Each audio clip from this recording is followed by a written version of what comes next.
पुरस्कार एवं सम्मान। पद्म अलंकरण 2023 कला, सामाजिक कार्य, सार्वजनिक मामले, विज्ञान एवं इंजीनियरिंग, व्यापार एवं उद्योग, चिकित्सा, साहित्य एवं शिक्षा, खेलकूद तथा नागरिक सेवाओं के क्षेत्रों में विशिष्ट उपलब्धियों के लिए 106 पद्म अलंकरण, पद्म भूषण, पद्म विभूषण और पद्म श्री की घोषणा जनवरी 2023 में देश के गणतंत्र दिवस की पूर्व संध्या पर गृह मंत्रालय ने जारी विज्ञप्ति में की।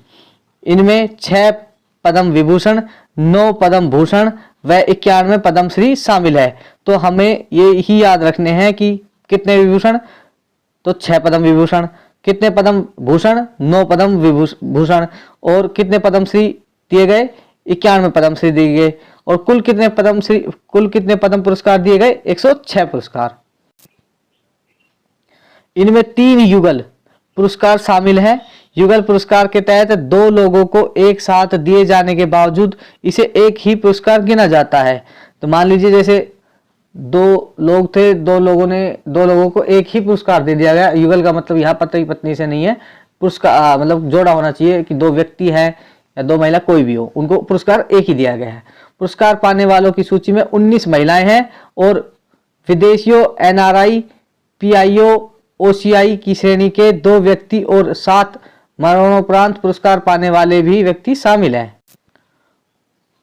तो दोस्तों हमें कम से कम ये पद्म विभूषण और पद्म भूषण को तो याद करना ही पड़ेगा। पद्मश्री को चाहे हम याद करें या ना करें, लेकिन ये आ सकते हैं, ये ज़्यादा जरूरी होते हैं।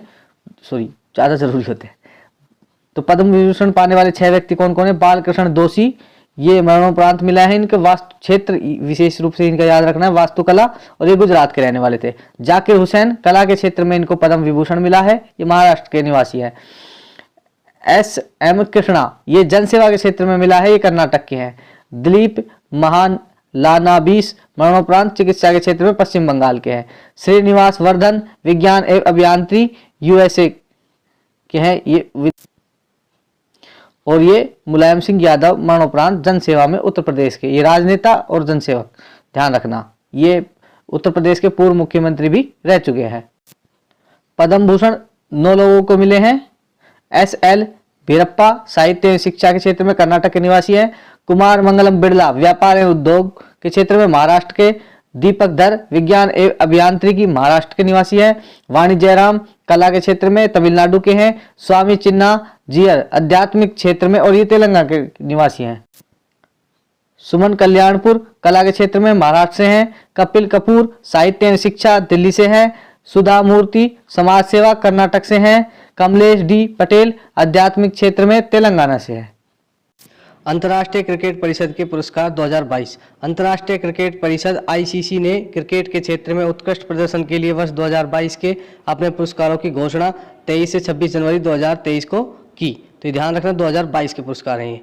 पुरुष क्रिकेटरों में वर्ष के सर्वश्रेष्ठ क्रिकेटर की sir Garfield Sobers trophy Pakistan के बाबर आजम को, तथा महिला क्रिकेट में वर्ष के सर्वश्रेष्ठ क्रिकेटर की रासेल हेहोई फ्लंट ट्रॉफी इंग्लैंड की नटालिया सीवर को इन पुरस्कारों के तहत प्रदान की गई। तो ध्यान रखना दोस्तों, जब उसको सरल सवाल पूछना होगा तो ये बाबर आजम का पूछ लेगा, लेकिन जब उसको मुश्किल पूछना होगा तो नटालिया सीवर का पूछ लेगा। तो हमें दोनों ही याद रखने हैं। ICC के वर्ष 2021 के प्रमुख पुरस्कारों की सूची निम्नलिखित है। पुरुष वर्ग, men's cricket of the year के लिए sir Garfield Sobers trophy Babar Azam, ये पाकिस्तान के खिलाड़ी हैं। Men's test cricketer of the year, ये बेन स्टोक्स को, जो कि इंग्लैंड के खिलाड़ी हैं। Men's one day cricket of the year Babar Azam को, ये पाकिस्तान के खिलाड़ी हैं। Men's T20I cricketer of the year, ये हमारे देश के खिलाड़ी सूर्य कुमार यादव को मिला है। Men's emerging cricketer of the year Marco Jansen, जो कि साउथ अफ्रीका के क्रिकेट खिलाड़ी हैं। Men's associate cricketer of the year का पुरस्कार गेरहार्ट इरास्मस नामीबिया के खिलाड़ी को मिला है। ICC repeat of the cricket, ये आसिफ शेख, जो कि नेपाल के खिलाड़ी हैं, ये अंडरलाइन कर लीजिए, आसिफ शेख आ सकते हैं इस बार। एम्पायर ऑफ द ईयर के लिए David shepherd trophy Richard Illingworth, जो कि इंग्लैंड के एम्पायर हैं, इनको मिली है। महिला वर्ग में women's cricketer of the year के लिए Rachael Heyhoe Flint trophy Natalia Sciver, England को मिला है। Women one day cricket of the year Natalia Sciver England की है ये। Women T20I cricketer of the year Tahlia McGrath जो कि ऑस्ट्रेलिया की खिलाड़ी हैं। Women's emerging cricketer of the year Renuka Singh, ये भारत की है, इनको अंडरलाइन कर लेंगे हम। Women's associate cricketer of the year ईसा ओझा, ये ईसा ओझा यूएई की है, कभी आप भारत की कर आओ एग्जाम में। प्रधानमंत्री राष्ट्रीय बाल पुरस्कार 2023 नवाचार, खेल, कला एवं संस्कृति, समाज सेवा और बहादुरी के क्षेत्र में असाधारण क्षमता और उत्कृष्ट उपलब्धियों के लिए 11 राज्यों या केंद्र शासित क्षेत्रों से चुने गए 11 बच्चों को प्रधानमंत्री राष्ट्रीय बाल पुरस्कार 2023 से 23 जनवरी 2023 को सम्मानित किया गया। इस वर्ष के पुरस्कार विजेताओं में वीरता व समाज सेवा की श्रेणी में 1-1, नवाचार की श्रेणी में 2, खेल में 3 और कला व संस्कृति में 4 बच्चे शामिल हैं। इन 11 पुरस्कार विजेताओं में 5 लड़कियां और 6 लड़के हैं। यहाँ लड़कियां आगे नहीं है, यहाँ लड़के आगे हैं, ध्यान रखना। सुभाष चंद्र बोस आपदा प्रबंधक पुरस्कार 2023 आपदा प्रबंधक के क्षेत्र में उत्कृष्ट कार्यों के लिए वर्ष 2023 के नेताजी सुभाष चंद्र बोस आपदा प्रबंधक पुरस्कार की घोषणा गृह मंत्रालय द्वारा 23 जनवरी 2023 को नेताजी की जयंती के अवसर पर की गई। और मैंने अभी थोड़ी देर पहले बताया था कि 23 जनवरी को कौन सा दिवस मनाया जाता है, पराक्रम दिवस। और अब की बार कौन सी जयंती मनाई गई है नेताजी सुभाष चंद्र बोस की, 126वीं। संस्थागत श्रेणियों में यह पुरस्कार ओडिशा के राज्य आपदा प्रबंधक प्राधिकरण OSDMA और मिजोरम के लुंगलेई फायर स्टेशन LFS को प्रदान किया जाएगा। यह पुरस्कार आपदा प्रबंधक के क्षेत्र में अमूल्य योगदान और निस्वार्थ सेवा के लिए प्रतिवर्ष प्रदान किया जाता है। इसके तहत किसी संस्थान को प्रमाण पत्र तथा 51 लाख का नगद पुरस्कार और व्यक्ति के मामले में प्रमाण पत्र तथा 5 लाख का नगद पुरस्कार दिया जाता है। अमेरिका की आर बोनी ग्रेबियल को मिस यूनिवर्स का ताज। अमेरिका की 28 वर्षीय आर बोनी ग्रेबियल ने वर्ष 2022 का मिस यूनिवर्स का ताज जीता है। 14 जनवरी 2023 को अमेरिका के लुइसियाना स्टेट के न्यू ऑरलेअन्स शहर में संपन्न हुई मिस यूनिवर्स का ताज बोनी ग्रेबियल को मिस यूनिवर्स 2021 हरनाज संधू ने पहनाया है। तो हमें ये याद रखना है कि आर बोनी ग्रेबियल है, ये अमेरिका की निवासी 28 वर्षीय महिला है और इनको 2022 का विश्व यूनिवर्स का ताज मिला है। इससे पहले भारत की हरनाज संधू को 2021 में यूनिवर्स का ताज मिला था। वेनेजुएला की अमेंडा डूडामेल व डोमिनिकन गणराज्य की एंड्रीना मार्टिनेज इस प्रतियोगिता में क्रमशः प्रथम व द्वितीय उपविजेता रही। इस प्रतियोगिता में भारत का प्रतिनिधित्व दिव्या राय ने किया, जो अंतिम 5 में अपना स्थान नहीं बना सकी। दिविता ने 28 अगस्त 2022 को मिस डीवा यूनिवर्स 2022 का खिताब जीता था। भारत की 3 सुंदरियों ने मिस यूनिवर्स का खिताब जीता है, जिनमें हरनाज संधू 2021 में मतलब पिछली बार, लारा दत्ता सन 2000 व सुष्मिता सेन 1994 में शामिल हैं। भारत सहित 83 देशों की चुनिंदा सुंदरियां इस वर्ष की इस प्रतियोगिता में शामिल थी। 80वें गोल्डन ग्लोब पुरस्कार 2022 वर्ष 2022 में प्रदर्शित फिल्मों के लिए हॉलीवुड के प्रतिष्ठित 80वें गोल्डन ग्लोब पुरस्कारों का वितरण ब्रेवली हिल्स कैलिफोर्निया में 10 जनवरी 2023 को किया गया। तो दोस्तों हमें ये याद रखना है कि ये जो भी फिल्में प्रदर्शित हुई थी 2022 में, उनको 10 जनवरी 2023 को ये अवार्ड दिए गए कैलिफोर्निया में। अवार्ड समारोह में SS राजामौली द्वारा निर्देशित फिल्म RRR के सॉन्ग्स नाटू नाटू ने बेस्ट ओरिजिनल सॉन्ग्स पुरस्कार जीता है। यह अवार्ड MM किरवानी ने ग्रहण किया है। ये हम फोटो देख सकते हैं, गोल्डन ग्लोब ट्रॉफी के साथ MM किरवानी है। नाटू नाटू गाने को लिखने वाले गीतकार चंद्र बोस तथा गाने के गायक काला भैरव और राहुल सिपलीगुंज हैं। SS राजामौली की इस सुपरहिट फिल्म के गीत का संगीत निर्देशन MM किरवानी ने किया है। प्रेम रक्षित ने नाटू नाटू गाने को कोरियोग्राफी किया है। RRR फिल्म ने क्रिटिक्स चॉइस अवार्ड में जीते 2 पुरस्कार। एस राजामौली द्वारा निर्देशित दक्षिण की फिल्म RRR ने गोल्डन ग्लोब अवार्ड जीतने के पश्चात क्रिटिक्स चॉइस अवार्ड्स 2023 में भी इतिहास रचा। इस फिल्म ने बेस्ट फॉरेन लैंग्वेज फिल्म और नाटू नाटू के लिए बेस्ट ओरिजिनल सॉन्ग का क्रिटिक्स चॉइस अवार्ड जीता है। यह गाना जूनियर NTR और रामचरण पर फिल्माया गया है। तो फिल्म RRR में ये दो मुख्य हीरो हैं, जूनियर NTR और रामचरण, ये भी हम ध्यान रखेंगे। क्रिटिक्स चॉइस अवार्ड 2023 के अन्य विजेता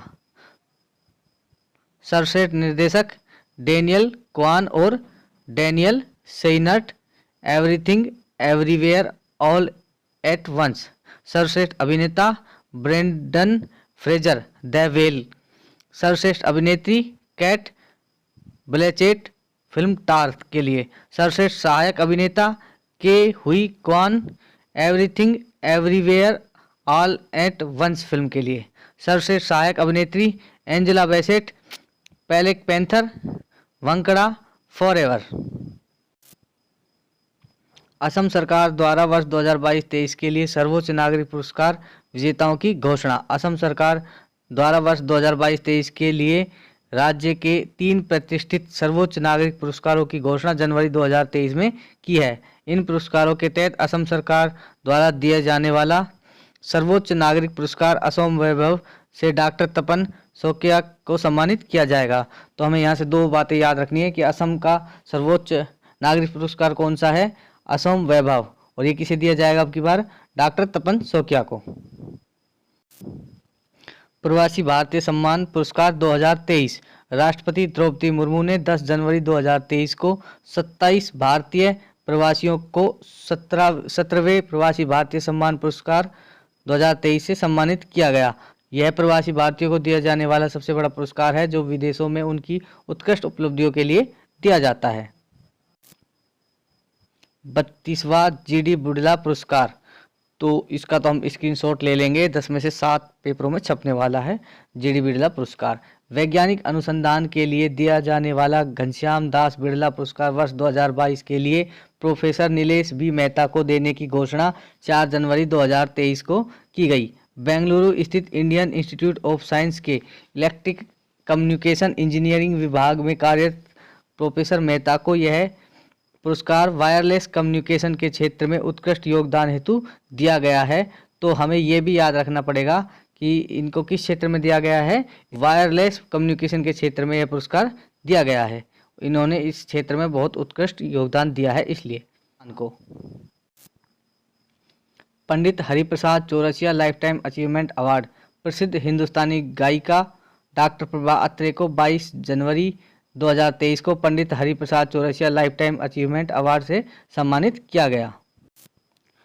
महाराष्ट्र के मुख्यमंत्री एकनाथ शिंदे ने उन्हें यह पुरस्कार प्रदान किया।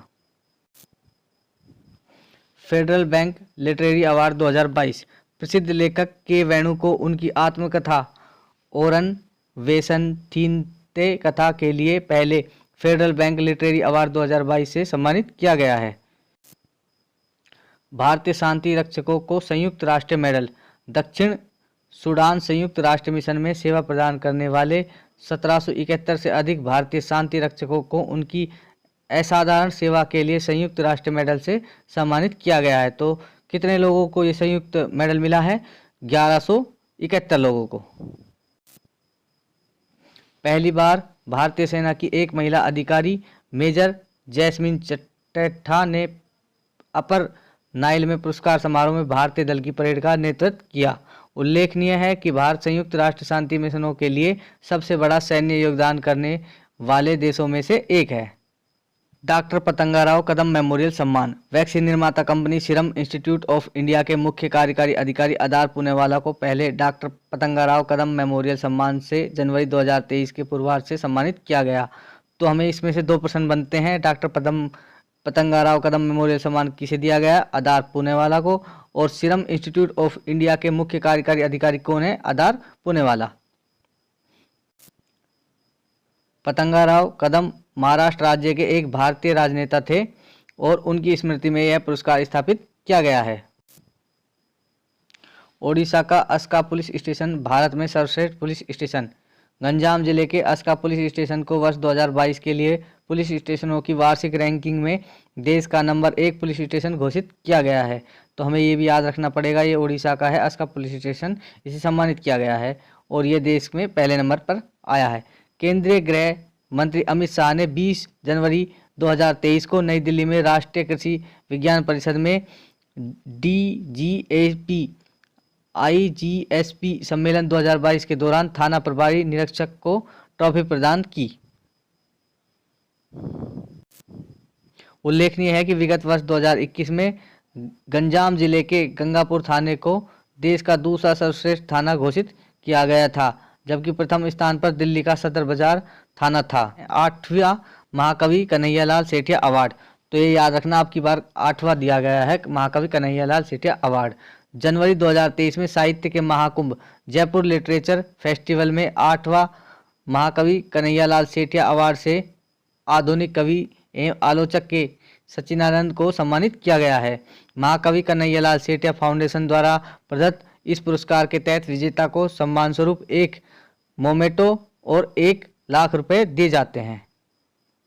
खेल परिदृश्य, भारत ने जीता महिला अंडर 19 वर्ल्ड कप। कौन सा संस्करण था ये? पहला। प्रशासक अंतर्राष्ट्रीय क्रिकेट परिषद ICC। आयोजन कब से कब तक हुआ? 14 से 29 जनवरी 2023।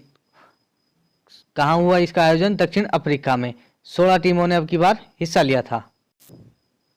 महिलाओं के ICC के पहले अंडर 19 विश्व कप टूर्नामेंट का फाइनल मुकाबला 29 जनवरी 2023 को दक्षिण अफ्रीका के पोचुफ्रस्टुम में भारत और इंग्लैंड के मध्य खेला गया। तो यहाँ से अभी अभी 2 सवाल और बन रहे हैं कि किस किस के बीच खेला गया? भारत और इंग्लैंड के बीच फाइनल मैच खेला गया। कहाँ खेला गया? दक्षिण अफ्रीका में। किस तारीख को खेला गया? 29 जनवरी 2023 को ये फाइनल मैच हुआ था और इसमें भारतीय टीम जीती थी। इस मुकाबले में भारत ने इंग्लैंड को 7 विकेट से हराकर खिताब अपने नाम किया। भारतीय महिला टीम किसी भी ICC टूर्नामेंट में पहली बार विजेता बनी है। तो सीनियर टीम के लिए खेल चुकी शेफाली वर्मा भारत को ICC ट्रॉफी जिताने वाली पहली महिला कप्तान बनी है। तो हमें शेफाली वर्मा जी को भी हमें जय हिंद बोलना पड़ेगा कि इन्होंने पहली बार महिलाओं की कप्तानी करते हुए अंतर्राष्ट्रीय इतिहास में भारत की तरफ से कोई ICC की ट्रॉफी जीती है महिलाओं की तरफ से। फाइनल में भारत ने टॉस जीतकर पहले गेंदबाजी करते हुए इंग्लैंड को 18वें ओवर में 68 रन पर समेट दिया। भारत ने 14 ओवर में ही 3 विकेट खोकर लक्ष्य हासिल कर लिया। भारतीय तेज गेंदबाज तीतस साधु फाइनल में शानदार बॉलिंग के लिए प्लेयर ऑफ द मैच चुनी गई। तो फाइनल मैच का प्लेयर ऑफ द मैच किसे चुना गया? तीतस साधु को। इंग्लैंड की ग्रेस स्क्रीवेस को प्लेयर ऑफ द टूर्नामेंट चुना गया। टूर्नामेंट में सर्वाधिक 12 विकेट ऑस्ट्रेलिया की मैग्बी क्लार्क ने लिए, जबकि भारत की पारसी चोपड़ा 11 विकेट लेकर दूसरे स्थान पर रही। भारतीय क्रिकेट कंट्रोल बोर्ड BCCI ने भारतीय महिला अंडर 19 टीम को 5 करोड़ का नगद पुरस्कार देने की घोषणा की है। भारत न्यूजीलैंड एक दिवसीय श्रृंखला। न्यूजीलैंड क्रिकेट टीम जनवरी 2023 में भारत के दौरे पर रही। 18 से 24 जनवरी 2023 के दौरान न्यूजीलैंड और भारत के मध्य खेली गई 3 एक दिवसीय मैचों की श्रृंखला में भारत ने 3-0 से क्लीन स्वीप किया। तो ये पूछा जा सकता है कि भारत और न्यूजीलैंड के बीच एक दिवसीय श्रृंखला हुई थी, वे कब से कब तक हुई थी? 18 से 24 जनवरी तक। भारत ने 18, 21 और 24 जनवरी को खेले गए एक दिवसीय मैच क्रमशः 12 रन, 8 विकेट और 90 रन से जीते। भारत के शुभमन गिल ने श्रृंखला में सर्वाधिक 360 रन बनाए और वह प्लेयर ऑफ द सीरीज चुने गए। शुभम गिल ने 18 जनवरी 2023 को न्यूजीलैंड के खिलाफ खेले गए पहले वनडे में दोहरा शतक जमाकर इतिहास रचा। शुभम गिल दोहरा शतक बनाने वाले सबसे युवा बल्लेबाज बन गए हैं। शुभम वनडे में दोहरा शतक जमाने वाले सचिन तेंदुलकर, रोहित शर्मा, वीरेंद्र सहवाग और ईशान किशन के बाद 5वें भारतीय खिलाड़ी हैं। तो दोस्तों आपको कमेंट करके बताना है कि सबसे पहला दोहरा शतक सचिन तेंदुलकर ने किस वर्ष लगाया था। ये स्टैटिस्टिक्स जीके में सवाल पूछा जा सकता है आपको, जो कि कमेंट करके बताना है। इस श्रृंखला में भारतीय टीम के कप्तान रोहित शर्मा और न्यूजीलैंड टीम के कप्तान टॉम लॉथन थे। भारत श्रीलंका एक दिवसीय श्रृंखला। श्रीलंका क्रिकेट टीम 3 से 15 जनवरी 2023 को भारत के दौरे पर रही। इस दौरान श्रीलंका और भारत के मध्य 3 T20 और 3 ही एक दिवसीय मैचों की श्रृंखला संपन्न हुई। 3 से 7 जनवरी के मध्य खेली गई 3 T20 मैचों की श्रृंखला भारत ने 2-1 से अपने नाम की। भारत ने पहला 3 जनवरी और तीसरा 7 जनवरी को T20 मैच क्रमशः 2 रन और 91 रनों से जीता। वहीं दूसरे T20 मैच में श्रीलंका ने भारत को 16 रन से पराजित किया। इस T20 सीरीज में player of the series Virat Kohli रहे। भारतीय टीम के कप्तान हार्दिक पांड्या थे और श्रीलंका टीम के कप्तान दसुन सनाका थे। 10 से 15 जनवरी के मध्य खेली गई 3 एक दिवसीय मैचों की श्रृंखला भारत ने 3-0 से अपने नाम की। भारत ने तीनों एक दिवसीय मैच क्रमशः 67 रन, 4 विकेट और 317 रनों से जीते। भारत ने 15 जनवरी 2023 को तिरुवनंतपुरम के ग्रीनफील्ड इंटरनेशनल स्टेडियम में खेले गए तीसरे वनडे में श्रीलंका को 317 रन से हराया। यह रनों के अंतर से वनडे इतिहास की सबसे बड़ी जीत है। तो ये प्रश्न यहाँ से बन सकता है कि भारत ने श्रीलंका को कितने रनों से हराया। 317 रनों से हराकर इतिहास बनाया है। और ये भी पूछा जा सकता है कि ग्रीनफील्ड इंटरनेशनल स्टेडियम किस राज्य में स्थित है। तो ये भी याद रखना है, केरल में, तिरुवनंतपुरम केरल में। इससे पहले यह रिकॉर्ड न्यूजीलैंड के नाम था। उन्होंने 2008 में ऑकलैंड को 290 रन से हराया था। Player of the series Virat Kohli, भारतीय टीम के कप्तान रोहित शर्मा, श्रीलंका टीम के कप्तान दसुन सनाका ही रहे। अब टेनिस से ऑस्ट्रेलियाई ओपन 2023, नोवाक जोकोविच का 22वां ग्रैंड स्लैम खिताब। तो ये ऑस्ट्रेलियाई ओपन के बारे में एक बात मैं बता देता हूँ आपको कि वर्ष का पहला ग्रैंड स्लैम होता है जो ऑस्ट्रेलियाई ओपन से प्रारंभ होता है। ये एक बार सवाल पूछा गया था एक एग्जाम में। आयोजन तिथि 16 से 29 जनवरी 2023 मेलबर्न विक्टोरिया ऑस्ट्रेलिया में हुआ। ग्रैंड स्लैम की श्रेणी है ये और संस्करण 111वां और ओपन एरा 55वां है ये। वर्ष 2023 का पहला ग्रैंड स्लैम टेनिस टूर्नामेंट ऑस्ट्रेलियाई ओपन का पुरुष एकल खिताब सर्बिया के नोवाक जोकोविच ने जीता है। 35 वर्षीय नोवाक ने 29 जनवरी 2023 को मेलबर्न में खेले गए फाइनल में ग्रीस के 24 वर्षीय स्टीफानोस सिटिसपास को 6-3, 7-6, 7-6 से पराजित कर खिताब अपने नाम किया। दोनों खिलाड़ी 13वीं बार आमने सामने थे और जोकोविच ने 11वीं बार जीत हासिल की। नोवाक सबसे ज़्यादा 10 बार ऑस्ट्रेलियाई ओपन जीतने वाले खिलाड़ी हैं। उन्होंने अपने 22वें ग्रैंड स्लैम खिताब के साथ राफेल नडाल की बराबरी की। ये भी महत्वपूर्ण तथ्य है कि कौन सा ग्रैंड स्लैम खिताब जीता है, 22वां जीता है और इन्होंने ये 22 बार जीतने के जो राफेल नडाल की बराबरी की है। ऑस्ट्रेलिया ओपन का महिला एकल खिताब बेलारूस की आरियाना सबालेका ने अपने नाम किया। तो ये भी आरियाना सबालेका भी महत्वपूर्ण है, महिला एकल का खिताब जीता है इन्होंने, ये भी हम ध्यान रखें। आरियाना सबालेका का यह पहला एकल ग्रैंड स्लैम खिताब है। सानिया मिर्जा और रोहन बोपन्ना की भारतीय जोड़ी को ऑस्ट्रेलियाई ओपन मिश्रित युगल के फाइनल में ब्राजील के लुइसा स्टेफनी और राफेल मोटास की जोड़ी ने हराकर अपना पहला ग्रैंड स्लैम जीता। तो हम याद रखेंगे ऑस्ट्रेलियाई ओपन टेनिस 2023 के विजेता कौन कौन हैं। पुरुष एकल का खिताब नोवाक जोकोविच ने जीता जो कि सर्बिया के निवासी हैं और उपविजेता रहे स्टीफानो सिटिसपास जो कि ग्रीक के हैं। और महिला एकल का खिताब आरियाना सबालेका जो कि बेलारूस की है, इन्होंने जीता और एलेना रायबिना को हराकर जो कि कजाकिस्तान की है। और पुरुष एकल का खिताब रिंकी हाजिकाता एवं जेसन कुबलर दोनों ही ऑस्ट्रेलिया के थे। उपविजेता हुंगो नेस और जेन चेचिस्की पोलैंड के थे। जो कि मिश्रित युगल का खिताब था, वो खिताब जो सबसे महत्वपूर्ण है ये मिश्रित युगल का ही है। लुइसा स्टेफनी और राफेल मोटास ने जीता है। और किसको हराया है? रोहन बोपन्ना और सोनिया मिर्जा की संयुक्त जोड़ी को हराया है। ये युगल का खिताब भारत की सानिया मिर्जा और रोहन बोपन्ना हार चुके हैं। बैडमिंटन से इंडिया ओपन बैडमिंटन 2023 प्रतियोगिता का नाम यूनेक्स सनराइज इंडिया ओपन 2023। आयोजन 17 से 22 जनवरी 2023। आयोजन स्थल केडी जाधव इंडोर हॉल, नई दिल्ली। स्तर सुपर 750।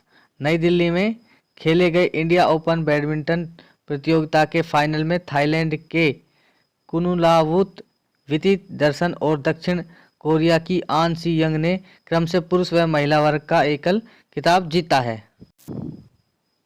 मलेशिया ओपन बैडमिंटन 2023 प्रतियोगिता का नाम पेट्रोनास मलेशिया ओपन 2023। आयोजन 10 से 15 जनवरी 2023। आयोजन स्थल एक्सिस्टा एरेना, कुआलालंपुर, मलेशिया। स्तर सुपर 1000। प्रमुख परिणाम: पुरुष एकल के विजेता हैं विक्टर एक्सेलेसन डेनमार्क के और उपविजेता रहे कोडाई नरोका जापान।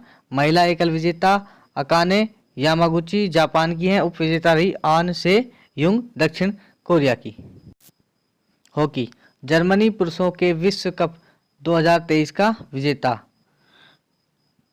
संस्करण 15वां। तो आपसे प्रश्न बनेगा यहाँ से, ये सबसे ज़्यादा प्रश्न बनने की संभावना है कि 15वां पुरुषों का विश्व हॉकी कप 2023 के विजेता टीम कौन सी है? जर्मनी। संस्करण कौन सा था ये? 15वां। आयोजन को किसने कराया था? अंतर्राष्ट्रीय हॉकी महासंघ ने। आयोजन की तिथि 13 से 29 जनवरी 2023। और इसका आयोजन कहाँ हुआ था? अपने देश भारत में भुवनेश्वर और राउरकेला ओडिशा में। इस हॉकी विश्व कप में 16 टीमों ने हिस्सा लिया था, जिसमें जर्मनी तीसरी बार विजेता बना है। 15वें पुरुष हॉकी विश्व कप 2023 का फाइनल भुवनेश्वर ओडिशा के कलिंगा स्टेडियम में 29 जनवरी 2023 को खेला गया था। तो ये स्टेडियम का नाम भी आपसे पूछा जा सकता है। कलिंगा स्टेडियम कहाँ स्थित है? तो ये बताना है भुवनेश्वर में, ओडिशा में। फाइनल मुकाबले में जर्मनी की टीम ने गत विजेता 2018 की बेल्जियम की टीम को पेनल्टी शूटआउट में 5-4 से पराजित कर तीसरी बार खिताब स्वर्ण पदक अपने नाम किया। जर्मनी की टीम इससे पहले वर्ष 2006 और 2010 में विजेता रही थी। पुरुष हॉकी विश्व कप में सर्वाधिक खिताब जीतने का रिकॉर्ड पाकिस्तान के नाम दर्ज है। इसने 4 बार यह खिताब अपने नाम किया है। टूर्नामेंट में नीदरलैंड्स ने ऑस्ट्रेलिया की टीम को 3-1 से हराकर कांस्य पदक हासिल किया। ऑस्ट्रेलिया टीम चौथे स्थान पर रही। भारत ने क्लासिफिकेशन मैच में जापान और दक्षिण अफ्रीका को हराकर 9वां स्थान हासिल किया था। तो ये भी याद रखना है, हॉकी विश्व कप में भारत का कौन सा स्थान रहा? 9वां। और कुछ स्टैटिस्टिक्स जीके से संबंधित कुछ तथ्य भी दिए हुए हैं। भारत ने चौथी बार हॉकी विश्व कप की मेजबानी की है।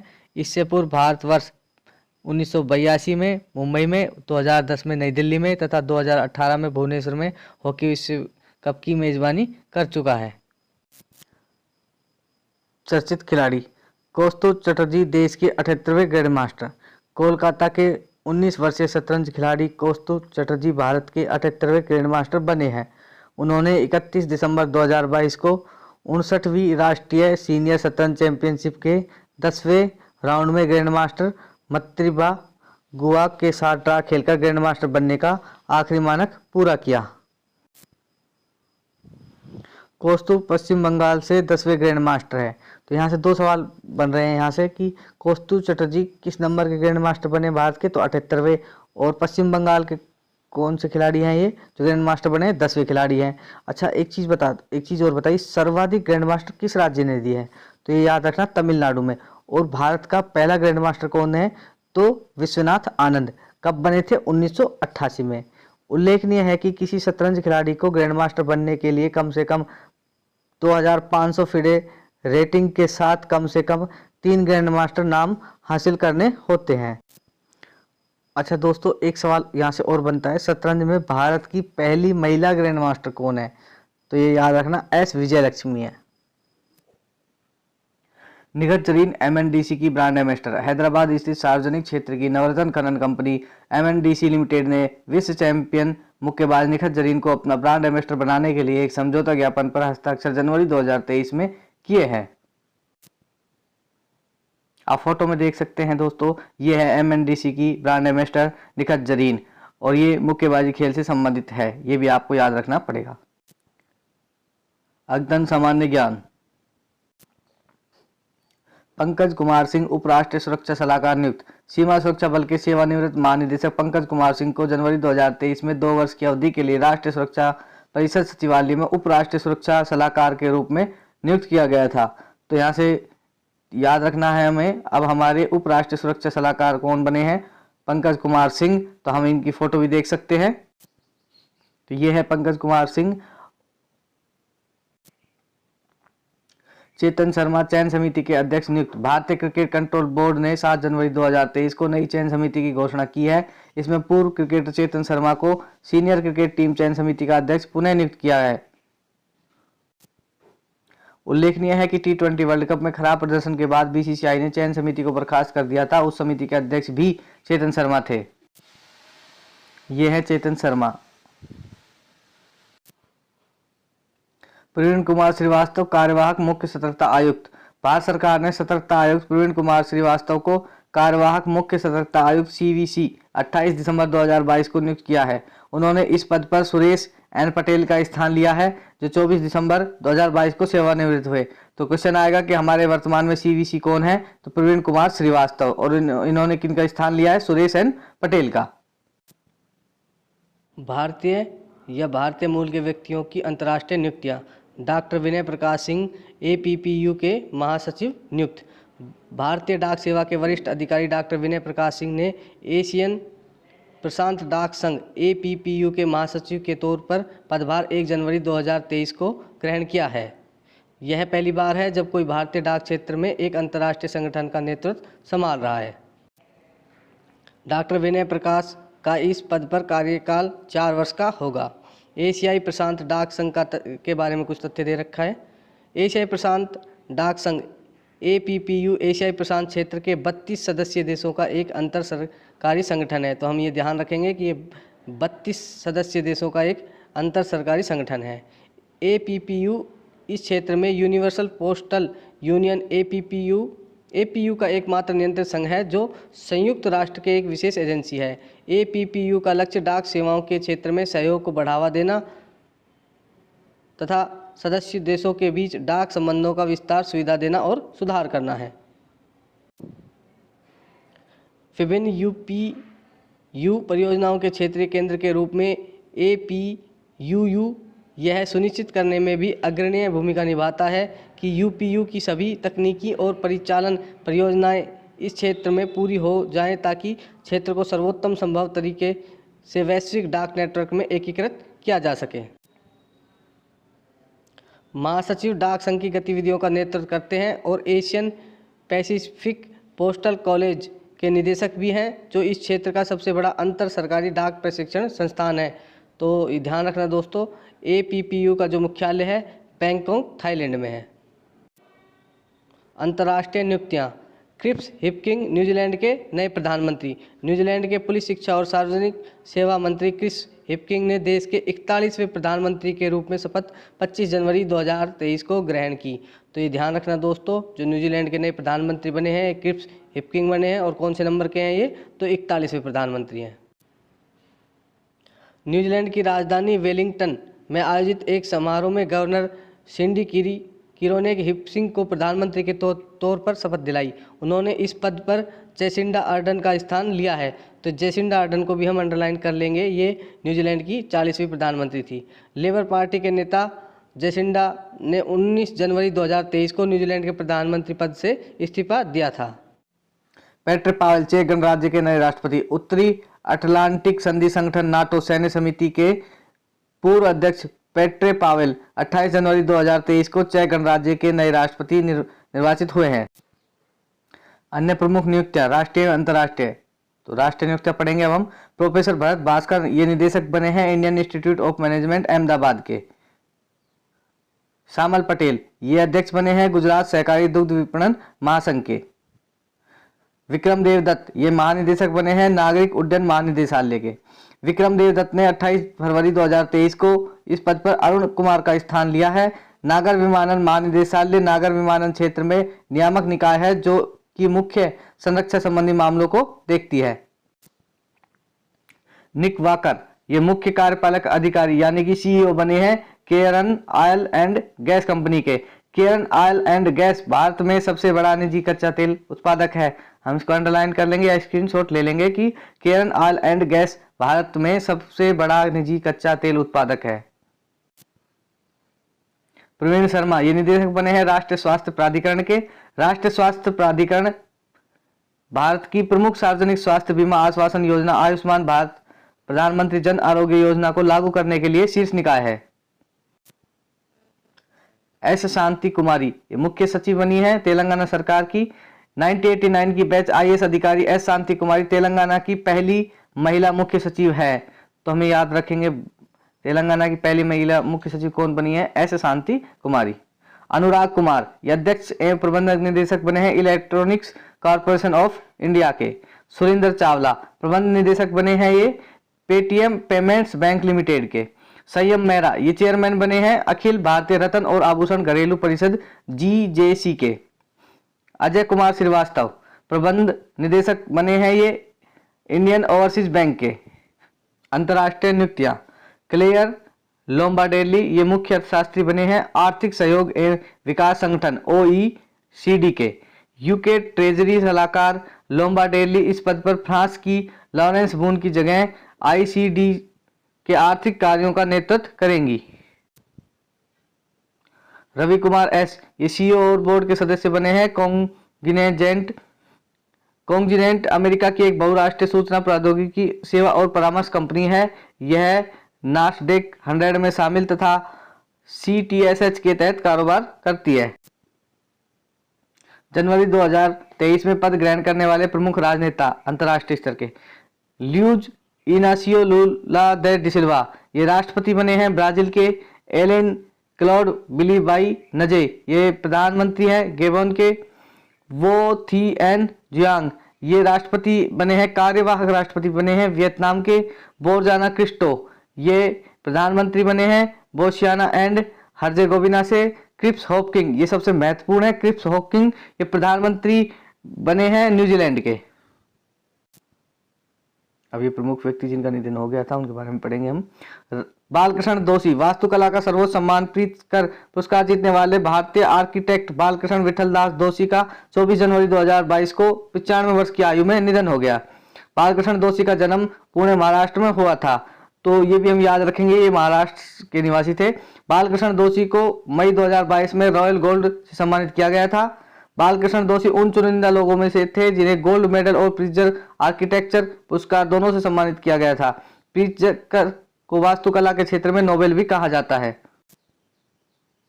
प्रख्यात असमिया कवि नीलमणि फुक्कन का निधन। प्रख्यात असमिया कवि तथा साहित्य अकादमी के महत्व सदस्य नीलमणि फुक्कन का 19 जनवरी 2023 को निधन हो गया।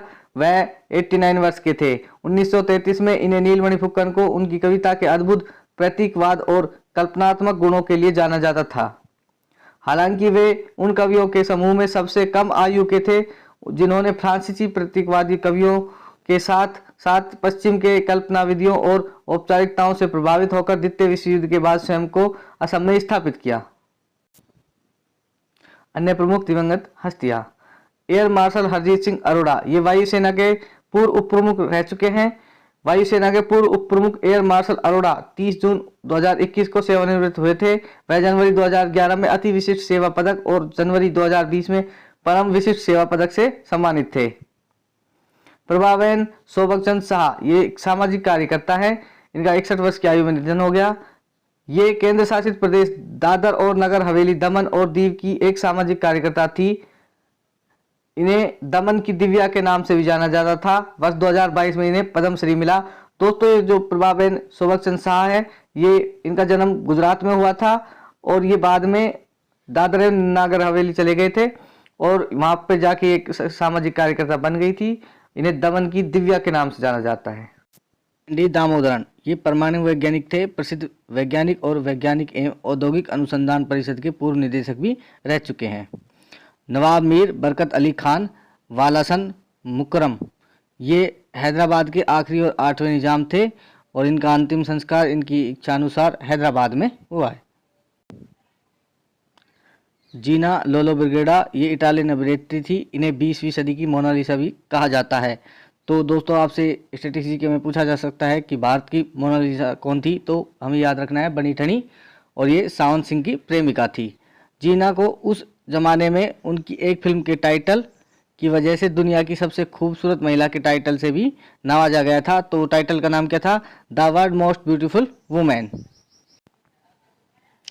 कॉन्स्टेंटाइन द्वितीय यूनान के पूर्व और अंतिम राजा थे। इनका 82 वर्ष की आयु में निधन हो गया। वर्ष 1964 में 23 वर्ष की आयु में कॉन्स्टेंटाइन द्वितीय के तौर पर उन्होंने सिंहासन ग्रहण किया था। वह वर्ष 1960 के रोम ओलंपिक में नौकायन में स्वर्ण पदक जीतकर लोकप्रिय हो गए थे और बाद में ये राजा बने थे। प्रोफेसर रहमान राही, ये एक प्रसिद्ध कवि थे। रहमान राही को 1961 में उनके कविता संग्रह नवरोज ए सबा के लिए साहित्य अकादमी अवार्ड मिला था। वहीं उन्हें देश के सर्वोच्च साहित्य पुरस्कार ज्ञानपीठ पुरस्कार से वर्ष 2007 में उनके कविता संग्रह सिताहा रुद जरीन मंज के लिए नवाजा जा चुका है। ये कश्मीर, ये ध्यान रखना दोस्तों, ये कश्मीर के पहले ज्ञानपीठ पुरस्कार विजेता हैं। वर्ष 2000 में उन्हें पद्मश्री पुरस्कार से सम्मानित किया गया था।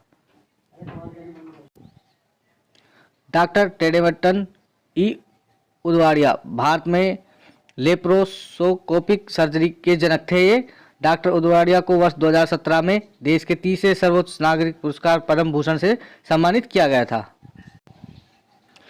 पंडित केसरीनाथ त्रिपाठी, ये बंगाल के पूर्व राज्यपाल और वरिष्ठ भाजपा नेता थे। ये इलाहाबाद उच्च न्यायालय के वरिष्ठ वकील और संविधान विशेषज्ञ भी रहे। ज्यानुल्का व्याली, ये इटली के पूर्व खिलाड़ी थे, फुटबॉल खिलाड़ी थे। सुमित्रा सेन, ये रविंद्र संगीत की प्रख्यात गायिका थी।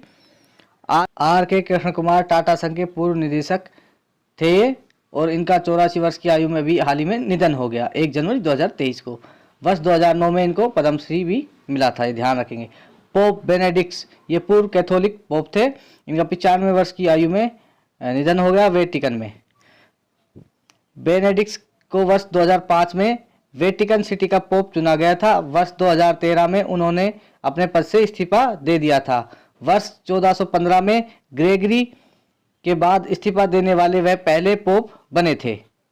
रोनाल्ड ई असर, ये द्रविड़ भाषाओं के विशेषज्ञ और ब्रिटिश भाषाविद थे। इनका 96 वर्ष की आयु में लंदन में निधन हो गया। अब चर्चित व्यक्ति, मैथिली ठाकुर चुनाव आयोग की बिहार में स्टेट आइकॉन बनी है। भारत निर्वाचन आयोग ने बिहार की लोक गायिका मैथिली ठाकुर को बिहार में अपना स्टेट आइकॉन बनाया है। उन्हें स्टेट आइकॉन बनाने का प्रस्ताव बिहार राज्य निर्वाचन कार्यालय ने दिया था। मैथिली ठाकुर 2024 लोकसभा चुनाव से पहले मतदाताओं के बीच जागरूकता अभियान चलाएगी। इससे पहले वर्ष 2019 में मैथिली और उनके 2 भाइयों को चुनाव आयोग द्वारा मधुबनी का ब्रांड एम्बेसडर बनाया गया था। तो हम दोस्तों याद रखेंगे मैथिली ठाकुर है जो बिहार में चुनाव आयोग की स्टेट आइकन बनी है।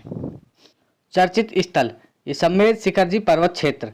सम्मेद शिखर जी पर्वत क्षेत्र को अंतर्राष्ट्रीय महत्व वाला अंतर्राष्ट्रीय पर्यटन स्थल घोषित किए जाने के खिलाफ जैन समाज के विरोध के पश्चात केंद्र सरकार ने यहां पर पर्यटन इको टूरिज्म गतिविधियों को लागू करने पर तत्काल रोक लगा दी है। उल्लेखनीय है कि पारसनाथ WL अभयारण्य की स्थापना तत्कालीन बिहार राज्य द्वारा 1984 में वन्यजीव संरक्षण कानून 1972 के प्रावधानों के तहत की गई थी, जबकि पर्यावरण की दृष्टि से संवेदनशील क्षेत्र को पर्यावरण कानून 1986 के प्रावधानों के तहत भारत सरकार ने झारखंड सरकार के साथ परामर्श से 2019 में अधिसूचित किया था। सम्मेद शिखर जी झारखंड के गिरिडीह जिले में पार्श्वनाथ की पहाड़ियों में स्थित है। दिवस, सप्ताह, वर्ष। विश्व पारिवारिक दिवस कब मनाया जाता है? 1 जनवरी को। इस वर्ष की थीम क्या थी विश्व पारिवारिक दिवस की? तो परिवार एक साथ एक उज्जवल भविष्य के लिए लचीलापन निर्माण। विश्व ब्रेल दिवस 4 जनवरी को। युद्ध अनाथों का विश्व दिवस ये 6 जनवरी को मनाया गया। अब एक महत्वपूर्ण तथ्य पर चर्चा करेंगे। प्रवासी भारतीय दिवस 9 जनवरी। वर्ष 1915 में 9 जनवरी को महात्मा गांधी स्वदेश लौटे थे। इस उपलक्ष्य में वर्ष 2003 से, तो इस 2003 को अंडरलाइन कर लेंगे कि इस उपलक्ष्य में वर्ष 2003 से प्रतिवर्ष 9 जनवरी को प्रवासी भारतीय दिवस मनाया जाता है। विश्व हिंदी दिवस 10 जनवरी को। हिंदी भाषा के विश्व स्तर पर प्रचार प्रसार और बढ़ावा देने के लिए वर्ष 2006 से प्रतिवर्ष 10 जनवरी को विश्व हिंदी दिवस मनाया जाता है। इस वर्ष के विश्व हिंदी दिवस की थीम हिंदी को जनमत की भाषा बनाना, बगैर उनकी मातृभाषा की महत्ता को भूले। पूर्व प्रधानमंत्री लाल बहादुर शास्त्री की पुण्यतिथि 11 जनवरी को मनाई गई। राष्ट्रीय मानव तस्करी जागरूकता दिवस 11 जनवरी को मनाया गया। स्वामी विवेकानंद का जन्म दिवस युवा दिवस के रूप में हम सब मनाते हैं। ये 12 जनवरी को मनाया गया। इस वर्ष प्रसिद्ध समाज सुधारक, दार्शनिक और सुप्रसिद्ध विचारक स्वामी विवेकानंद की 160वीं जयंती मनाई गई। तो 160वीं जयंती कौन सी की मनाई गई थी? ये स्वामी विवेकानंद जी की। स्वामी विवेकानंद जी की जयंती के उपलक्ष्य में प्रतिवर्ष 12 जनवरी को राष्ट्रीय युवा दिवस मनाया जाता है। राष्ट्रीय युवा दिवस 2023 की थीम विकसित युवा विकसित भारत। खेतड़ी के महाराजा अजीत सिंह ने उन्हें स्वामी विवेकानंद की उपाधि प्रदान की थी। तो ये खेतड़ी राजस्थान में एक स्थल का नाम है या एक छोटी सी रियासत थी खेतड़ी, हम ध्यान रखेंगे। सशस्त्र बल सेवानिवृत्त सैनिक दिवस 14 जनवरी को मनाया गया। भारतीय सशस्त्र बलों ने 14 जनवरी 2023 को 7वां सशस्त्र बल पूर्व सैनिक दिवस मनाया। भारतीय सेना के पहले commander in chief field marshal KM Cariappa OBE वर्ष 1953 में इसी दिन सेवानिवृत्त हुए थे। इनके द्वारा प्रदान की गई सेवाओं का स्मरण करने और उन्हें सम्मान देने के उद्देश्य से पूर्व सैनिक दिवस मनाया जाता है। तो हमें यहाँ से 2 तथ्य मिले हैं कि सशस्त्र बल सेवानिवृत्त सैनिक दिवस कब मनाया जाता है, 14 जनवरी को, और भारतीय सेना के पहले commander in chief field marshal कौन थे? KM करियप्पा। भारतीय सेना दिवस 15 जनवरी को। 15 जनवरी 2023 को देश भर में 75वां सेना दिवस मनाया गया। 51वां मेघालय, मणिपुर और त्रिपुरा का स्थापना दिवस 21 जनवरी को मनाया गया। 21 जनवरी 1972 को यह तीनों राज्य उत्तर पूर्वी क्षेत्र अधिनियम पुनर्गठन 1971 के तहत पूर्ण राज्य बने थे। पराक्रम दिवस 23 जनवरी। देश के स्वतंत्रता सेनानी और आजाद हिंद फौज के जनक नेताजी सुभाष चंद्र बोस की जयंती 23 जनवरी 2023 को पराक्रम दिवस के रूप में मनाई गई। इस वर्ष नेताजी सुभाष चंद्र बोस की 126वीं जयंती है। इससे पहले केंद्रीय संस्कृति मंत्रालय ने नेताजी का जन्मदिन 23 जनवरी को पराक्रम दिवस के रूप में मनाने का निर्णय जनवरी 2021 में लिया था। इस संबंध में मंत्रालय की ओर से इसकी अधिसूचना 19 जनवरी 2021 को जारी की गई। राष्ट्रीय बालिका दिवस 24 जनवरी को। वर्ष 2023 को 15वां राष्ट्रीय बालिका दिवस मनाया गया। अंतर्राष्ट्रीय शिक्षा दिवस 24 जनवरी को मनाया गया। तो हम ये याद रखेंगे, राष्ट्रीय बालिका दिवस और अंतर्राष्ट्रीय शिक्षा दिवस दोनों ही 24 जनवरी को मनाया जाता है। 5वें अंतर्राष्ट्रीय शिक्षा दिवस की थीम लोगों में निवेश, शिक्षा को प्राथमिकता देना। राष्ट्रीय पर्यटन दिवस 25 जनवरी को मनाया गया। वर्ष 2023 के राष्ट्रीय पर्यटन दिवस की थीम ग्रामीण और सामुदायिक केंद्रित पर्यटन है। हिमाचल प्रदेश पूर्ण राज्यत्व दिवस 25 जनवरी को मनाया गया। देश के 18वें राज्य के रूप में हिमाचल प्रदेश 25 जनवरी 1971 को अस्तित्व में आया था।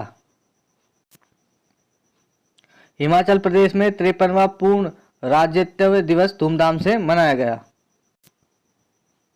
एक सबसे महत्वपूर्ण तथ्य मतदाता दिवस, क्योंकि अब की बार राजस्थान में चुनाव होने वाले हैं। राजस्थान के अलावा शायद कर्नाटक में भी होंगे चुनाव, तो हम इस मतदाता दिवस को अच्छी तरह से पढ़ेंगे। ये अगले 1 साल तक काम आएगा हमारे। राष्ट्रीय मतदाता दिवस 25 जनवरी को मनाया गया। देश भर में 13वां राष्ट्रीय मतदाता दिवस 25 जनवरी 2023 को मनाया गया। वर्ष 2023 के राष्ट्रीय मतदाता दिवस की थीम वोटिंग बेमिसाल है, मैं अवश्य वोट करूंगा। तो हम इसको अंडरलाइन कर लेंगे। वर्ष 2023 के राष्ट्रीय मतदाता दिवस की थीम क्या थी? वोटिंग बेमिसाल है, मैं अवश्य वोट देता हूं। भारत का गणतंत्र दिवस 26 जनवरी को मनाया गया। 26 जनवरी 2023 को देश भर में 74वां गणतंत्र दिवस धूमधाम से मनाया गया। 74वें गणतंत्र दिवस की थीम जन भागीदारी रखी गई। अंतर्राष्ट्रीय सीमा शुल्क दिवस 26 जनवरी को मनाया गया। इस दिवस की शुरुआत 1983 में यूरोपीय देशों द्वारा की गई थी। इस दिवस की स्थापना सीमा शुल्क सहयोग परिषद द्वारा की गई थी। अंतर्राष्ट्रीय प्रलय स्मरण दिवस 27 जनवरी को। यह दिवस 1941 से 1945 के मध्य होलोकॉस्ट नाजी जर्मनी द्वारा यूरोपीय यहूदियों के नरसंहार के पीड़ितों की याद दिलाता है। तो हम याद रखेंगे, अंतर्राष्ट्रीय प्रलय स्मरण दिवस 27 जनवरी को मनाया जाता है। डेटा गोपनीयता दिवस 28 जनवरी को मनाया गया। इस वर्ष डेटा गोपनीयता दिवस की थीम निजता के बारे में पहले सोचे हैं। राष्ट्रपिता महात्मा गांधी की पुण्यतिथि या और शहीद दिवस 30 जनवरी को मनाया गया। कुष्ठ रोग निवारण दिवस 30 जनवरी को मनाया गया। विश्व उपेक्षित उष्णकटिबंधीय रोग दिवस 30 जनवरी को मनाया गया। अब विभिन्न संस्थानों के स्थापना दिवस के बारे में हम चर्चा करेंगे जो जनवरी में आते हैं। रक्षा अनुसंधान और विकास संगठन DRDO का स्थापना दिवस 1 जनवरी को मनाया गया। डीआरडीओ ने 1 जनवरी 2023 को अपना 65वां स्थापना दिवस मनाया। वर्तमान में डीआरडीओ के अध्यक्ष डॉक्टर समीर वी कामत है। तो हम ये भी याद रखेंगे कि वर्तमान में डीआरडीओ के अध्यक्ष कौन है, डॉक्टर समीर वी कामत। और डीआरडीओ की स्थापना कब हुई थी, तो 1 जनवरी 1958 को। 2023 में इसका 65वां स्थापना दिवस मनाया गया है। भारतीय मानक ब्यूरो की स्थापना दिवस 6 जनवरी को हुई थी। भारतीय खाद्य निगम की स्थापना दिवस 24 जनवरी को। भारत मौसम विज्ञान विभाग का स्थापना दिवस 15 जनवरी को। 15 जनवरी 2023 को भारत मौसम विज्ञान विभाग ने अपना 148वां स्थापना दिवस मनाया। पृथ्वी विज्ञान मंत्रालय द्वारा इस दिवस का आयोजन किया जाता है। राष्ट्रीय आपदा प्रतिक्रिया बल एनडीआरएफ का स्थापना दिवस 19 जनवरी को। एनडीआरएफ ने अपना 18वां स्थापना दिवस 19 जनवरी 2023 को मनाया। तो ये याद रखेंगे हम, एनडीआरएफ की स्थापना कब हुई थी, तो 19 जनवरी को। कौन से सन में हुई थी, तो 2005 में हुई थी। और अब की बार ये इनका 18वां स्थापना दिवस मनाया गया है। तो यहाँ से चर्चित पुस्तकों के बारे में हम पढ़ेंगे जो जनवरी में चर्चा में रही।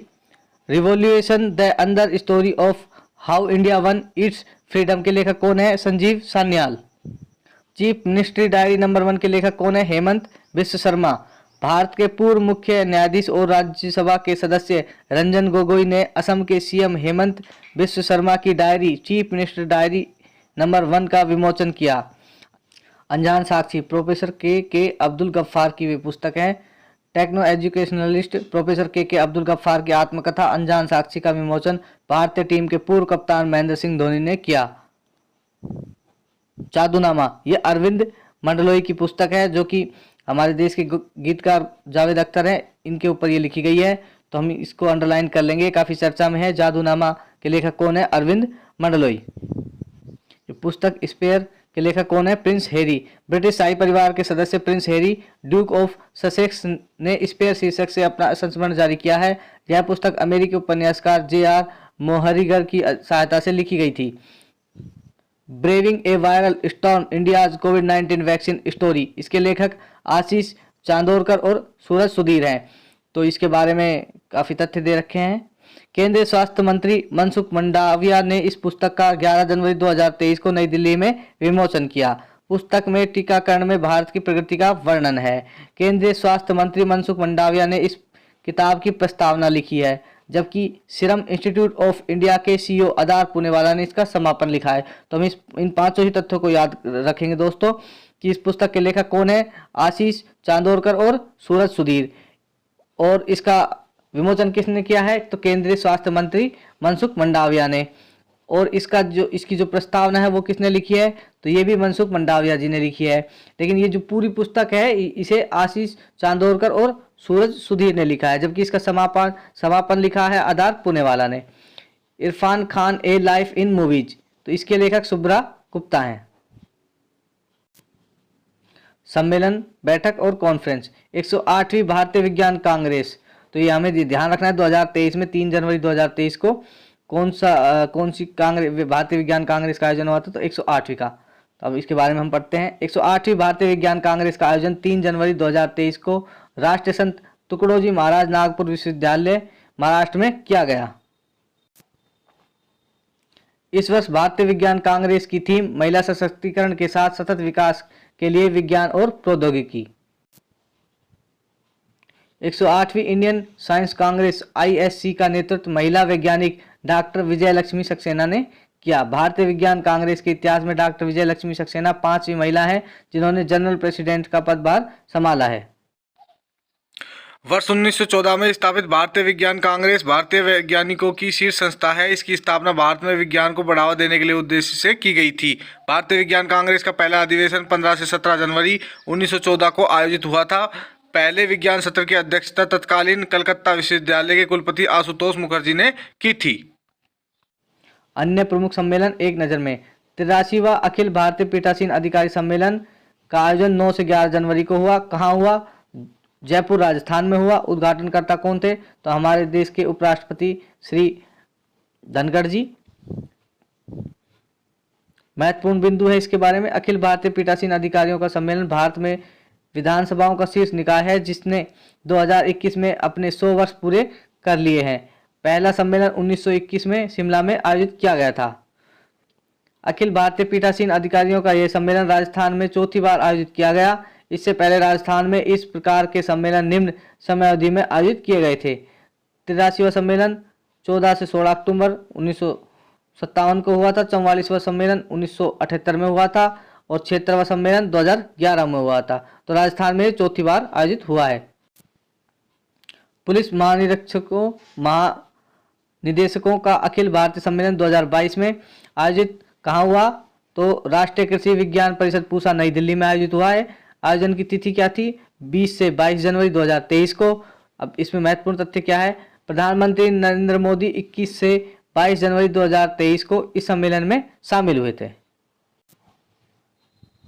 प्रधानमंत्री ने वर्ष 2014 से ही पूरे देश में वार्षिक डीजीपी सम्मेलनों का आयोजन किए जाने को भी प्रोत्साहित किया है। यह सम्मेलन वर्ष 2014 में गुवाहाटी में, वर्ष 2015 में धोर्डो कच्छ का रण में, वर्ष 2016 में राष्ट्रीय पुलिस अकादमी हैदराबाद में, वर्ष 2017 में बीएसएफ अकादमी टेकनपुर में और वर्ष 2018 में केवड़िया में हुआ था और वर्ष 2019 में IISER पुणे में आयोजित हुआ था। वर्ष 2021 में पुलिस मुख्यालय लखनऊ में आयोजित किया गया था। तो ये अब की बार कौन सा मनाया गया है दोस्तों, आप बता सकते हैं क्या?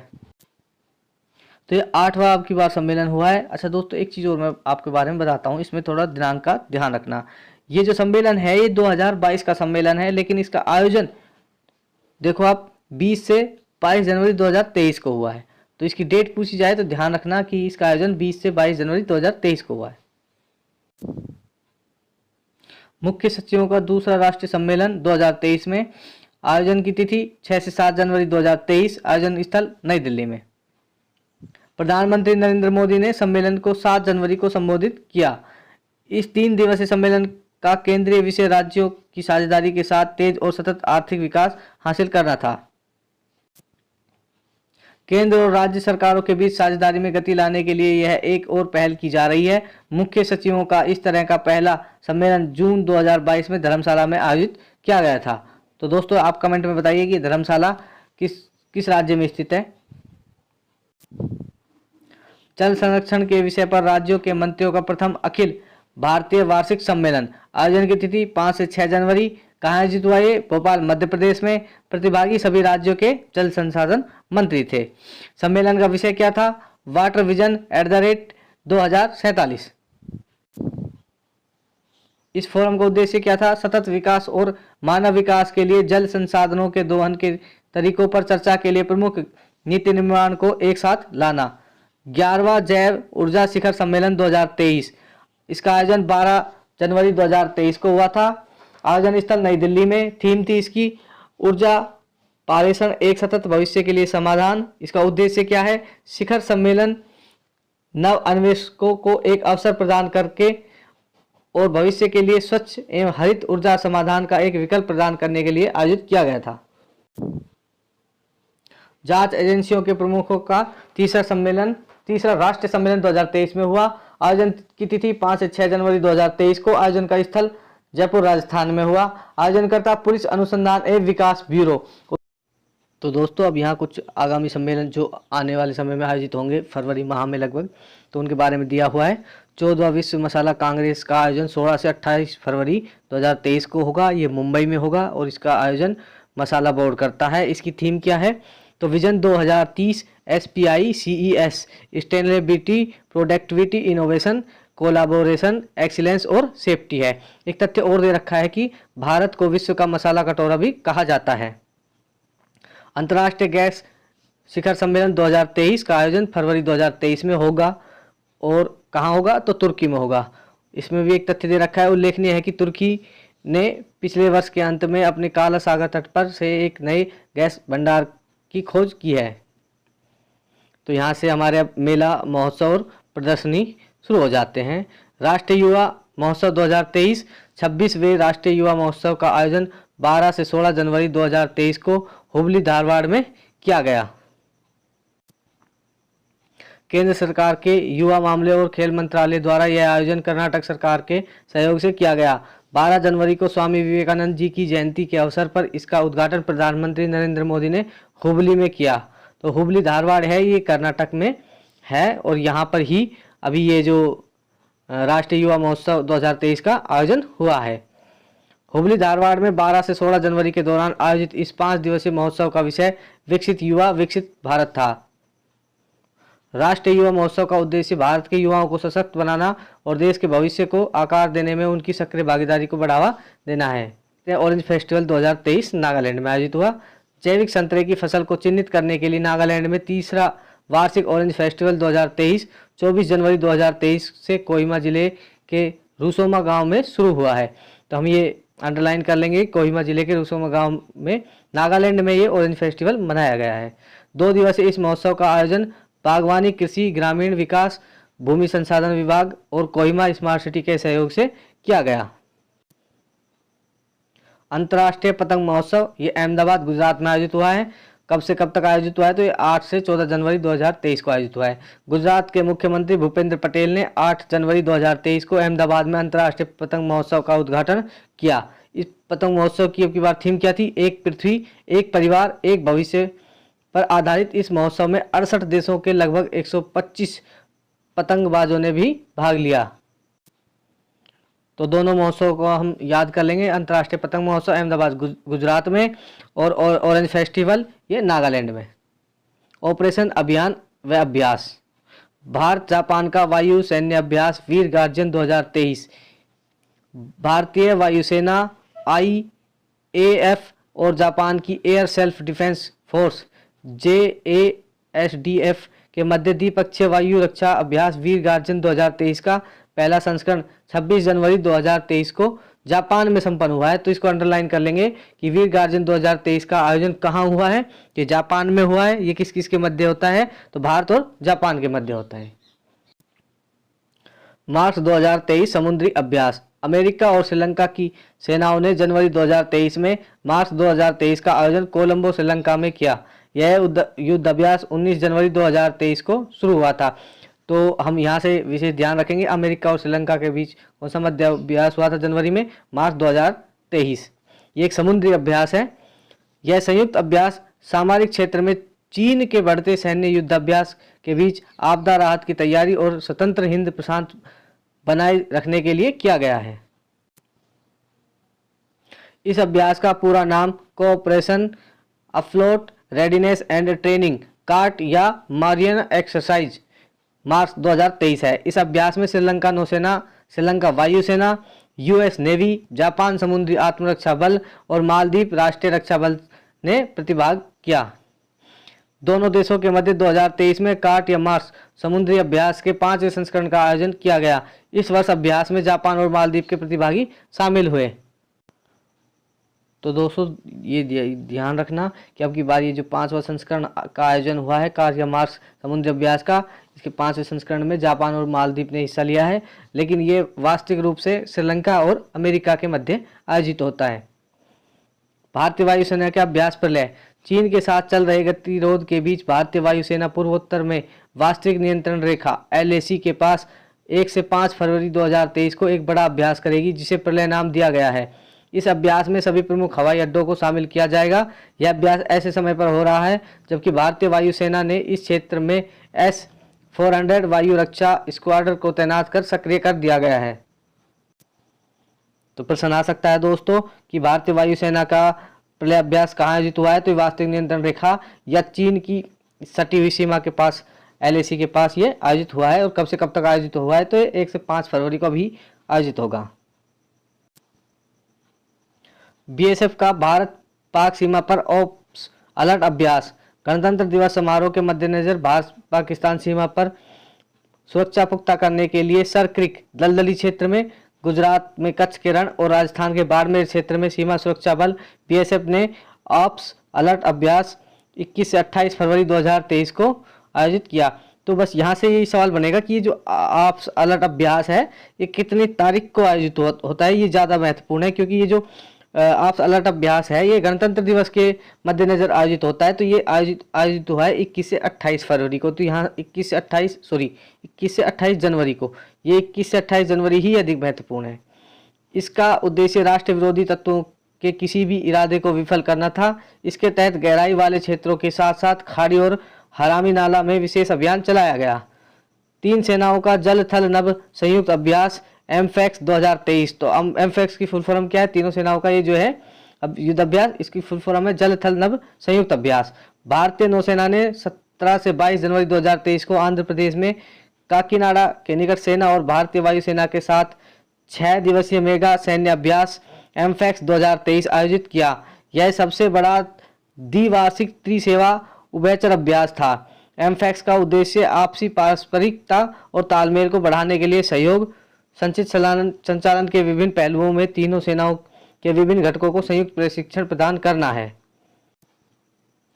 इस अभ्यास में भारतीय नौसेना के बड़े प्लेटफॉर्म वाले डाक, एलपीडी, लैंडिंग शिप और landing craft, machine commando, helicopter तथा विमानों सहित तीनों सेनाओं के कई जहाजों की भागीदारी देखी गई।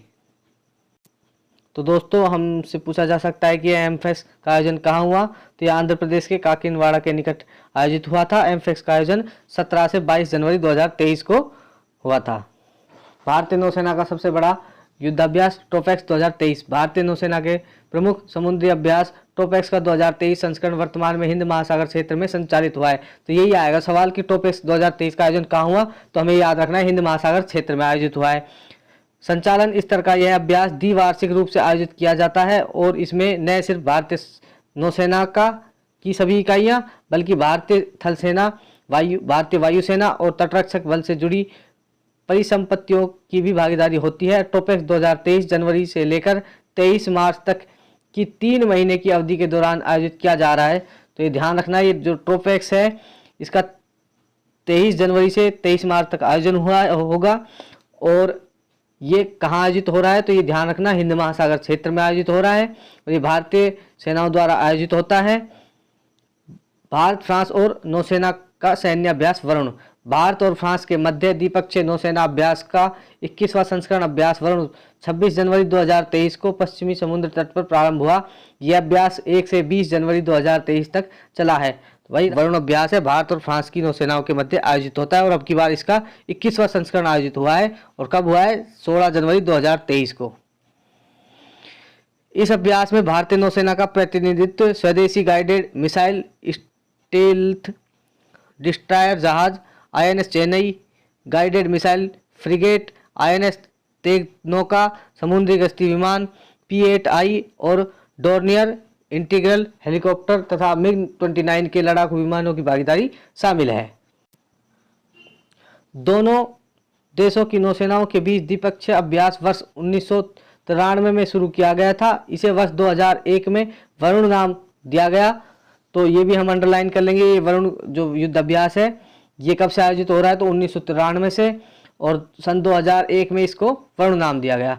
नौसेना अभ्यास की यह श्रृंखला भारत और फ्रांस के रणनीतिक द्विपक्षीय संबंधों की पहचान बन गई है।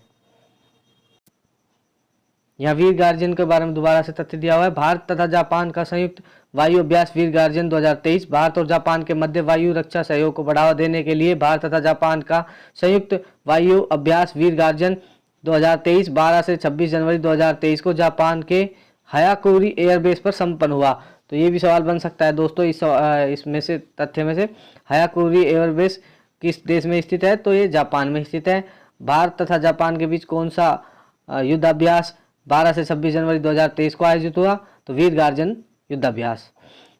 इस अभ्यास में भारतीय वायुसेना और Japan air self defence force ने भाग लिया। संयुक्त अभ्यास में भाग लेने वाले भारतीय दल में 4 सुकोई 30 MKI, 2 C-17 और 1 IL-78 विमान शामिल थे, जबकि जापानी एयर सेल्फ डिफेंस फोर्स ने 4 F-2 और 4 F-15 विमानों के साथ भाग लिया। भारत और मिस्र की सेनाओं का संयुक्त युद्ध अभ्यास साइक्लोन फर्स्ट। तो ये साइक्लोन फर्स्ट है, ये जो पहला युद्ध अभ्यास है इसको हम याद रखेंगे या अंडरलाइन कर लेंगे, स्क्रीनशॉट ले लीजिए। भारत और मिस्र की सेनाओं के मध्य अभ्यास साइक्लोन फर्स्ट राजस्थान के जैसलमेर में 14 जनवरी 2023 को शुरू हुआ। यह सैन्य अभ्यास दोनों देशों की सेनाओं के मध्य अब तक का पहला संयुक्त अभ्यास है। 14 दिनी यह युद्ध अभ्यास राजस्थान के रेगिस्तानों में संचालित किया गया। तो प्रश्न आएगा कि साइक्लोन फर्स्ट है, ये किस किस के मध्य आयोजित होता है युद्ध अभ्यास? भारत और मिस्र के बीच हुआ है। और इसका कौन सा संस्करण आयोजित हुआ है 14 जनवरी 2023 को? तो ये पहला संस्करण आयोजित हुआ है। कहाँ आयोजित हुआ था ये? तो राजस्थान के जैसलमेर जिले में। कितने दिन तक आयोजित हुआ था? तो 14 दिनों के लिए आयोजित हुआ था। पर्यावरण एवं पारिस्थितिकी, तो ये जो आरएस और यूपीएससी के लिए हैं उनके लिए पर्यावरण और पारिस्थितिकी ये जो आता है ये अलग से भी विषय दिया हुआ है इनके लिए, तो इसको वो ध्यान से पढ़ें। नीलकुरंजी संरक्षित पौधों की सूची में शामिल।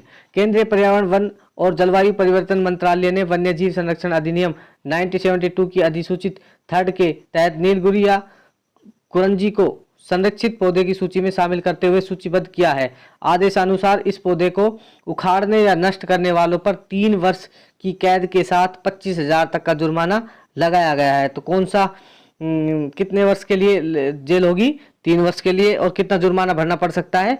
25,000। नीलकुरंजी का पौधा पश्चिमी घाट में एक छोटे से हिस्से मंगलादेवी पहाड़ियों से नीलगिरी पहाड़ियों तक के लिए एडेमिक प्रजाति से है। उल्लेखनीय है कि पश्चिमी घाट क्षेत्र में नीलकुरंजी पौधों की लगभग 70 किस्मों की पहचान की गई है, जिसमें सबसे लोकप्रिय नीलकुरंजी स्ट्रोबिथेक्स कुथियाना है जो 12 वर्ष में एक बार खिलता है। इसको हम अंडरलाइन कर लेंगे और स्क्रीनशॉट लगा लेंगे या फिर अपनी डेस्क के ऊपर अलग से लिख कर चिपका लेंगे। ये सवाल बन सकता है आरएस और यूपीएससी और यूपीपीएससी में पक्का बनेगा भाई। वायु गुणवत्ता निगरानी प्रणाली के लिए प्रौद्योगिकी का शुभारंभ। इलेक्ट्रॉनिक एवं सूचना प्रौद्योगिकी मंत्रालय ने 17 जनवरी 2023 को वायु गुणवत्ता प्रणाली के लिए प्रौद्योगिकी AI AQMS 1.0 का शुभारंभ किया है। Centre for development of advance computing Kolkata ने टैक्समीन धनबाद के सहयोग से पर्यावरण प्रदूषकों की निगरानी के लिए एक बाह्य वायु गुणवत्ता निगरानी स्टेशन विकसित किया है। तो ये किसने किया है? तो हम ये इसको अंडरलाइन कर लेंगे, centre for development of advance computing Kolkata ने। इस पर्यावरण प्रदूषण में पर्यावरण के निरंतर वायु गुणवत्ता विश्लेषण के लिए PM 1.0, PM 2.5, PM 10.0, SO2, NO2, CO और O2 परिवेशीय तापमान, सापेक्ष सान्द्रता आदि जैसे मानदंड शामिल हैं। राष्ट्रीय हरित हाइड्रोजन मिशन। प्रधानमंत्री नरेंद्र मोदी की अध्यक्षता में मंत्रिमंडल ने 4 फरवरी 2023 को 19,477 करोड़ की लागत वाले राष्ट्रीय हरित हाइड्रोजन मिशन को मंजूरी दे दी है। तो हमें ध्यान रखना है कि राष्ट्रीय हरित हाइड्रोजन मिशन को मंजूरी कब दी गई? तो ये ध्यान रखना दोस्तों, 4 जनवरी 2023 को दी गई। मिशन का उद्देश्य भारत को हरित हाइड्रोजन के उपयोग, उत्पादन और निर्यात के लिए वैश्विक केंद्र बनाना है। नोडल मंत्रालय कौन सा होगा? नवीनीकरणीय ऊर्जा मंत्रालय। इसके बारे में कुछ महत्वपूर्ण तथ्य दिया हुआ है। वर्ष 2030 तक देश में लगभग 125 गीगावाट की नवीनीकरणीय ऊर्जा क्षमता विकसित करना। तो इसकी और भी कुछ उद्देश्य दे रखे हैं। प्रति वर्ष कम से कम 5 MMT मिलियन मीट्रिक टन की हरित हाइड्रोजन उत्पादन क्षमता का विकास करना। वर्ष 2030 तक 8 लाख करोड़ का निवेश कर 6 लाख से अधिक रोजगार सृजित होने की संभावना है। जीवाश्म ईंधन के आयात में 1 लाख करोड़ से अधिक की शुद्ध कमी लाना तथा देश में वार्षिक ग्रीन हाउस गैस उत्सर्जन में लगभग 50 मीट्रिक टन की कमी करना है। विज्ञान एवं प्रौद्योगिकी। पहली इंट्रोनेजल वैक्सीन लॉन्च। देश में पहली बार नाक से दी जाने वाली इंट्रोनेजल कोरोना वैक्सीन 26 जनवरी 2023 को लॉन्च की गई। गणतंत्र दिवस के अवसर पर केंद्रीय स्वास्थ्य मंत्री डॉक्टर मनसुख मांडविया ने इस वैक्सीन को लॉन्च किया है। तो दोस्तों एक तथ्य और दे रखा है, आप इसको हाईलाइट कर सकते हैं कि यह विश्व की पहली इंट्रोनेजल वैक्सीन है। जैव प्रौद्योगिकी विभाग DBT और इसके लोक उपक्रम जैव प्रौद्योगिकी उद्योग अनुसंधान सहायता परिषद ने भारत बायोटेक इंटरनेशनल लिमिटेड के साथ मिलकर विश्व की यह पहली इंट्रानेजल वैक्सीन तैयार की है, जिसे दवा नियामक ने इस्तेमाल करने की 23 दिसंबर 2022 को मंजूरी दी थी। उल्लेखनीय है कि भारत द्वारा कोविड के लिए विकसित विश्व के पहले इंट्रानेशनल वैक्सीन को 18 वर्ष और इससे अधिक आयु वर्ग में आपातकालीन स्थितियों में प्रतिबंधित उपयोग के लिए केंद्रीय औषधि मानक नियंत्रण संगठन से स्वीकृति मिली। भारत बायोटेक ने नाक के जरिए दी जाने वाली इस नेजल वैक्सीन का नाम INS-CoVA-CC रखा है। इससे पहले इसका नाम BBV-154 था। तो दोस्तों ये सवाल बन सकता है इस वैक्सीन का नाम क्या है? तो हम याद रखेंगे INCOVACC, ये याद रखेंगे। इसका पहले नाम क्या था? BBV 154, और वर्तमान में क्या है? INCOVACC। तो दोस्तों हम वीडियो के अंतिम चरण में पहुंच गए हैं।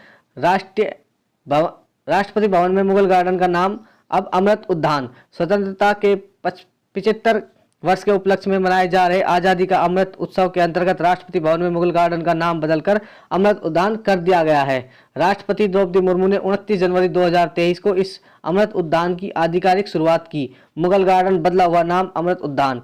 ठीक है दोस्तों, ये याद रखना, पहले जो मुगल गार्डन था उसका अब वर्तमान में नाम अमृत उद्यान कर दिया है। यह कहाँ स्थित है? तो ये राष्ट्रपति भवन में स्थित है। वर्ष में एक बार आम जनता के लिए खोला जाता है।